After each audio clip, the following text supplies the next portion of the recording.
নমস্কার প্রিয় দর্শক বন্ধুরা, ডেমোক্রেসি খবরের আড্ডা চ্যানেলে আপনাদের সবাইকে ধন্যবাদ। চাকরিজীবীদের জন্য একটি বিরাট সিদ্ধান্ত, বাজেটে বড় আপডেট দিতে পারেন বর্তমান বিজেপি সরকার। তেমনই আভাস বা ইঙ্গিত পাওয়া যাচ্ছে। স্ট্যান্ডার্ড ডিডাকশন হলো সবচেয়ে বেশি ব্যবহৃত ডিডাকশন, যার অর্থ সাশ্রয়ের জন্য কোনো বিনিয়োগের প্রয়োজন হয় না। বেতনভোগী মাত্রই দীর্ঘদিন ধরে এই স্ট্যান্ডার্ড ডিডাকশনের সীমা বাড়ানোর জন্য দাবি জানিয়ে আসছিলেন।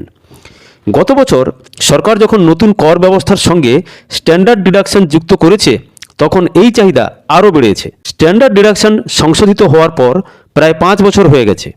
স্ট্যান্ডার্ড ডিডাকশন শেষবার 2019 সালে পরিবর্তিত হয়েছিল। যদিও 2024 সালের বাজেট কেবল একটি অন্তর্বর্তী বাজেট হবে, তবুও মধ্যবিত্ত বেতন শ্রেণী উচ্চ প্রত্যাশা নিয়ে বসে আছে। আশা করা হচ্ছে যে অর্থমন্ত্রী নির্মলা সীতারামন কিছু করের ক্ষেত্রে এবারে শিথিলতা দিতে পারেন লোকসভা ভোটের আগে। স্ট্যান্ডার্ড ডিডাকশন কি?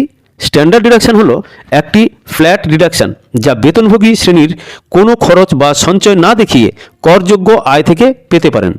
এর উদ্দেশ্য হলো করদাতাদের মধ্যে সমতা অর্জন করা, যারা বেতনের মাধ্যমে আয় এবং ব্যবসা থেকে আয় পান। বর্তমানে পুরনো ট্যাক্স ব্যবস্থা এবং নতুন ট্যাক্স শাসন উভয় ক্ষেত্রেই স্ট্যান্ডার্ড ডিডাকশন পাওয়া যায় মাত্র 50,000 টাকা। স্ট্যান্ডার্ড ডিডাকশন 1974 সালে প্রথমবারের মতো চালু করা হয়েছিল।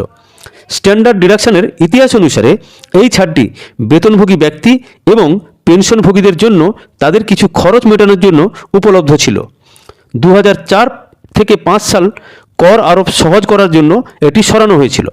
এটি 2018 সালে কেন্দ্রীয় বাজেটে পুনরায় চালু করা হয়েছিল এবং বেতন শ্রেণীর কর্মচারী এবং পেনশনভোগীদের জন্য 40,000 টাকা নির্ধারণ করা হয়েছিল।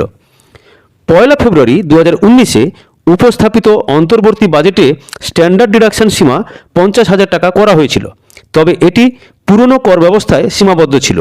2023 সালের বাজেটে এটি নতুন কর ব্যবস্থার সঙ্গে মিলে যায়।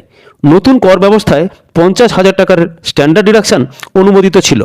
2024 সালে আশা করা যাচ্ছে লোকসভা ভোটের আগে অন্তর্বর্তী বাজেটে কেন্দ্রীয় অর্থমন্ত্রী নির্মলা সীতারামন তিনি এইবারে মধ্যবিত্ত শ্রেণীদের জন্য হয়তো সেই স্ট্যান্ডার্ড ডিডাকশন 50,000 টাকা থেকে বাড়িয়ে 1 লক্ষ টাকা বা 1.5 লক্ষ টাকা করতে পারেন।